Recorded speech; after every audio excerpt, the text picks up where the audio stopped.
Panoorin po natin yung gawa ni Kuya na sandwich. Yan nilagyan niya ng ng margarine. Tapos nilagyan niya ng mayonnaise. Oh, grabe, sarap.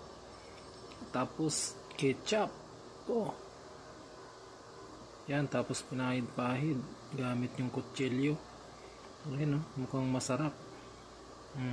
Tapos hinawakan lang ni Kuya. Minikos-mikos lang yan insan. Tapos yung mais, sibuyas, saka green, ano ba yan, yung sili. Tapos yan tinakpan ng oven. Ganyan yung oven nila, parang plancha.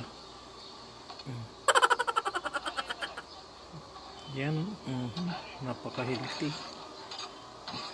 Tapos kinamay. Ayan. Tapos minix-mix lang yan, insan. Minikos-mikos. Tapos tinapings nilagay sa tinapay. Yun, tapos yung mga nahulog, nilagyan.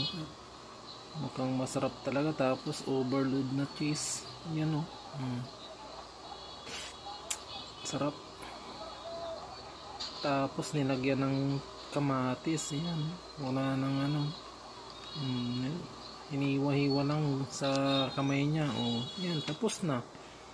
Tapos nilagyan ng paminta. Tapos tinakpan. Tapos nilagay ulit sa plancha oven. Yan, tapos inipit. Yan lang, ganyan lang.